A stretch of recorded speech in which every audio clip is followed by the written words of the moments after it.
May I come in sir?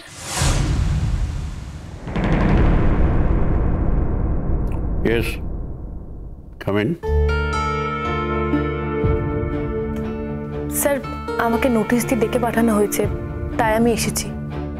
Yes.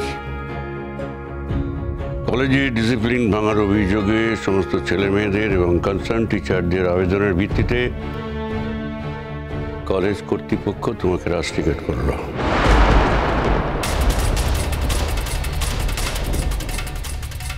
Sir, আমি কি দোষ করেছি যে আমাকে এত বড় শাস্তি দেওয়া হলো? আমি তো এমনিতেও এই কলেজ ছেড়ে চলে যেতাম স্যার।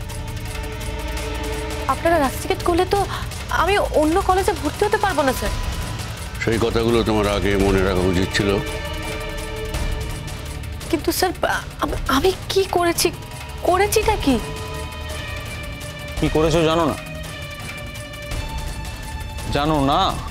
না জেনেও না জানার ভান করছো, মানে আমাদের থেকে জানতে চাইছো? ওকে, তুমি এসআরের এগেনস্টে অনেক কথা চারপাশে বলে বেড়াচ্ছ। এসআরের সাথে তোমার প্রবলেম আছে, ইটস অল রাইট। কিন্তু ম্যাডাম, উনি কি করেছেন?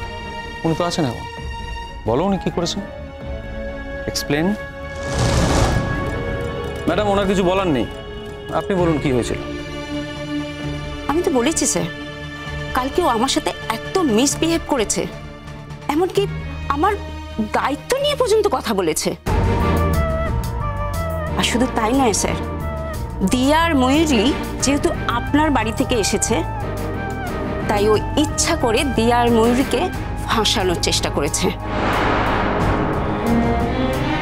ওর যাদের উপর রাগ, ও তাদেরকে ফাঁসানোর জন্য মিথ্যে বলেছে, বলেছে ওরা নাকি চিটিং করেছে। স্যার, আমি ওখানে প্রেজেন্ট ছিলাম, কোনোভাবেই ওরা চিটিং করেনি। আর ওরা এভাবে সারা ক্লাসকে ডিস্টার্ব করেছে। আর স্যার, ও শুধু একা ছিল না, সঙ্গে আরো একজন ছিল। একটা কথা কি জানেন তো, এক ঝুড়ি পাকা আমে যদি একটা আম পচতে শুরু করে, তাহলে বাকি যতগুলো আম আছে সবগুলোর মধ্যে পচন ধরবে। আমার কলেজে তো আমি সেটা রাখতে পারি না, তাই মূল আমটাকে আমি সরিয়ে দিলাম। আর ওই যে আরেকজনের কথা বলছেন, সে আর কিছু করার সাহস পাবে না। স্যার, আমি মিথ্যে কথা বলছি না। Shut up. তুমি আবার এখানে এসে তর্ক করছো? হ্যাঁ, তোমার কি মনে হয় আমরা ম্যাডামের থেকে তোমার কথায় বেশি বিশ্বাস করব?